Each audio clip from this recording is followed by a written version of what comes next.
हरि ओं वर्णानां रथसंगानां रसानां छन्दसामपि मङ्गलानां च कर्तारौ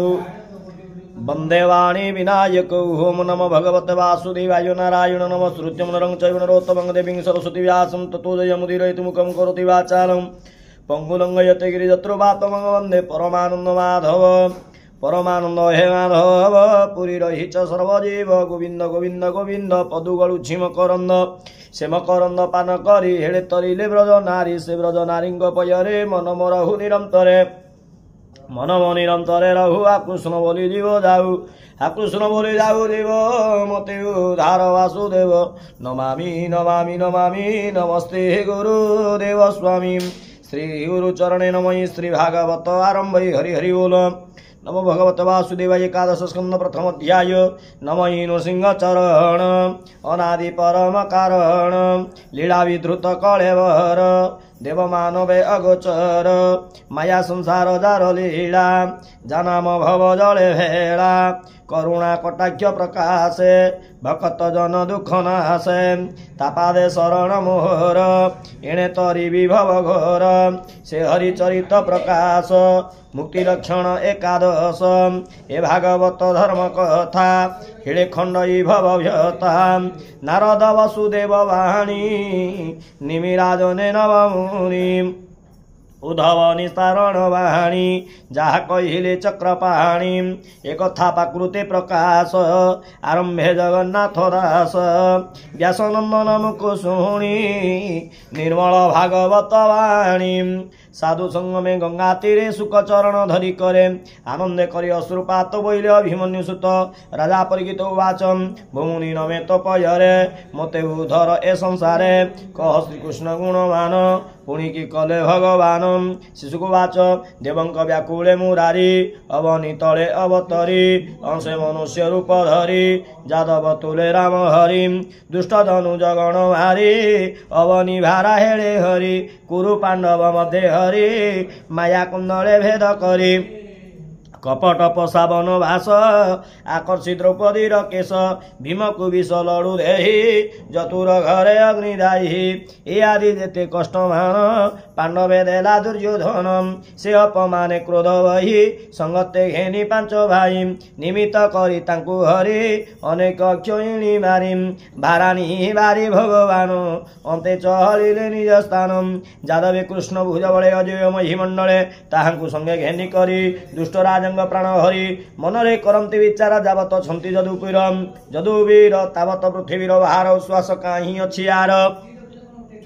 देवतादि नाग नर एणे नुहंती संगार मोर विभव मोर हस्ते नासिबा नुहि उचिते कलि भियाई निज वंशे संहारी विश्रामी विशेषे बनु अनल जात होई जेने लहबई वन दही सुन राजन परिकित एमंत विचारी अच्युत निमित्त विप्रह साप करी कनले निज वंश मारी लावण्यनुपे जनमुहि प्राणी नयने सुख देहि से रूपे करी अंतर्ध्यान हरिले प्राणी कर मन कृष्ण कोमल मंजुवाणी जे कर्ण पथे थिले शुणी तेणे ताहांक मन हरि अंतर होइले मुरारी कृष्ण पाद पद्म चिन्ह सुंदर मंथन मन से पाद पद्मे देई मन जेवा देखी तिले जनम तेणे ताहांक मन हरि निज भुवने विजय करी कृष्ण रजस गुण जेते संसारे शुणी गुणी चिते प्राणी होइबे भवु पार एमंत महिमा जाहार से रूपे कले अंतर्ध्यान हरि चलिले निज स्थान सुख चरणे तले पड़ी कहे परीक्षा कर जोड़ी राजा परिकित उवाच अखंड जदु वंश कोपे किंपा हरिरे ब्रह्म सापे से जे जदु वंश मही तले खेहनुहंते रिपु हले जाहार स्नेह अनुबंधे ईश्वर खेल आनंदे जादवे विप्र गुरु पादे सेवंते विधि वेद विधि से ब्रह्म सापे नर हरि हेड़े पारया न करी सर्वसंबद निज पुरी मायार बले देते करी कृपा गोविंद संगारिले निज भुवने विजय कले যাদব এক আত্মা ভূই কৃপা কন্দল কলে সেই কিসা পক্ষী বা কারণ এ সর্বমোহর প্রসন্ন ভূমুনি কহত সমনে হেমন্ত রাজার বচনে বলন্তি ব্যাস মুনি সুত শুণ কৃষ্ণর চরিত শিশুগুবাচ জনমোহন মায়াধর প্রকাশহীনর কলেবর নানা বিচিত্র কর্ম করি কন্দলে নিজ বংশ মারি কাহার ମଧ୍ୟ ଏ ବିବାର ଶୁଣ ସୁମନେ ନୃପବର କଳିକଳୁ ଶନିବାରଣ ସଂସାରେ ସ୍ଥାପି ଯଶ ଗୁଣ ଏବେ ଗୋବିନ୍ଦ କଲେ ଯେତେ କହିବା ଶୁଣ ଏକ ଚିତେ ଯାଦବ ବଂଶନାଶ ଅର୍ଥେ ଗୋବିନ୍ଦ ସୁମରିଲେ ଚିତେ ବିପ୍ରେ ଯେ ଥିଲେ ନିଜ ଦେଶେ ବାହାର କୃଷ୍ଣ ମାୟା ବସେ ବିଶ୍ୱାମିତ୍ରଙ୍କୁ ଆଗ କରି ଅସିତ କର୍ମ ବ୍ରହ୍ମଚାରୀ वशिष्ठ नारद विशेषी भृगु अंगिरात्रि ऋषि दुर्वासा कश्यपंगु घेनी शिवामदेव ब्रह्म मुनि सर्वे चाहलंती वन पथे मिलिले पिंडार तीर्थे एणे जे कृष्ण कुमरे आनंदे समुद्र तीरे सकले एक स्थाने मिली रंगे करंती नाना केली शामकु नारी वेश करी उदरे लौह पात्र भरी चालई चरण मंथरे श्रमे गर्मित कळे बरे मुनि की देखी लजा पाई अंतरे अधमुख होई रहिला लता अभ्यंतरे एमंते कृष्ण कुमरे मुनि समीपे धीरे जाई कर अंजलि शिरे दे कोमल मधुर वचने बोलंती शुण विप्रजने जादव कुल बधु अनेक दिनु गर्भ बहि प्रसव नुहे कि कारणे पुछिलु तुमर चरणे चाली न पारे श्रम भावे लाजे न कहे तुम आगे तुम्हें सर्वज्ञ मुनि सर्व एहार गर्भे कि होइब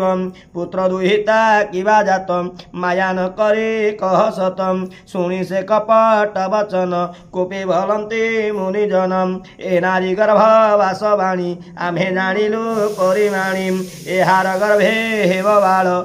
निष्ठुर लौहर मुसळ आज ए गर्भ प्रसविव तुम्हर वंश विनाशिव कुल समूले करी नाश भूमि रे जेते जदुवंश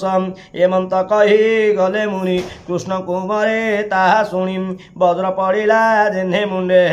शामकु घेनी राजदांडे तक्षणे लौह पात्र फेई पेट खोजंती हस्त देहि पिंगल कर्कश पिछिल देखिले लौहर मुसळ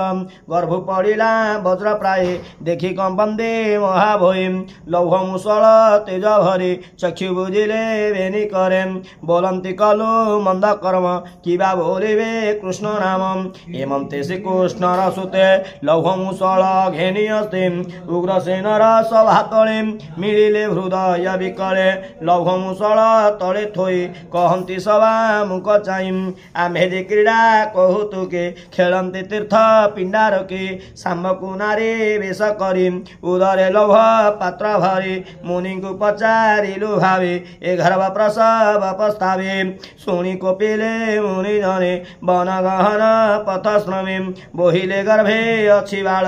निष्ठुर लौहर मुसळ भूमि रे जदु वंश जेते ए लौहे मरे वे समस्ते नाश करिब जदु कोल ए जात लौहर मुसळ तक्षणे गर्भ फेहि देखि भये बुझिलु बेनी आखि एमंत कही सभा मध्ये कुमरे बसिले विषादे शुणी सकल पुरजने कहंती दुखे तव चने निष्ठुर ब्रह्म कुपानल दहिब निशे जदुकुल अन्यथा कि ताहा करिब ब्रह्मा शंकर वासुदेव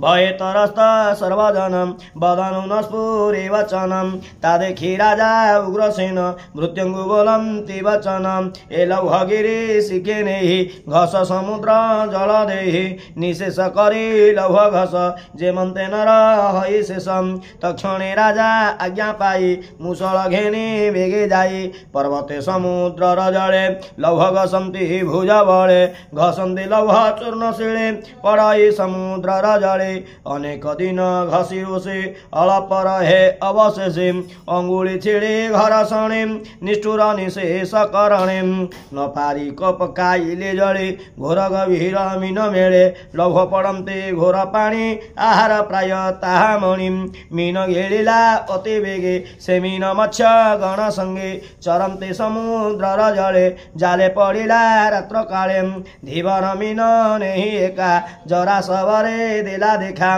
मीन काटंदे तार घरे लौह देखिला ताऊ धरे कर्कश पिंगल प्रचंड जेने जल ये मारतन देखि सबर तोष होई नार चकला ताहा नहीं बाणर मुने तीक्ष्ण फल तेज की गंजई अनल लौहर चूर्ण पड़ी जले भासिला समुद्र उल्लले तीरे लागन्ते लौह चूर्ण जन्मिला एर कारवन तीक्ष्ण शिशिर शेष भावे जेणे जादवे नाश जीवे जे काल रूपी भगवान जानो सकल विधान बड़े सकल करि पारे तथापि ब्रह्म सापे डरे कुल विनाश हेतु करे अवनि भारा हेले हरि निज भुवने अवधान निर्लेप प्रभु भगवान श्री एकादश भागवत बोलोई दास जगन्नाथ जाह्नवी तीरे राजा आगे सुख कहती ब्रह्म भागे पुराण भागवत वाणी सुजने तर एहा शुणी सुजने तर एहा शुणी सुजने तर एहा शुणी हरि हरि बोल। इति श्रीमद्भागवत महापुराणे पारमहंस संहिता एकादश स्कंदे विप्रशाप कथन नाम प्रथम अध्याय। श्रीकृष्णार्पणमस्तु।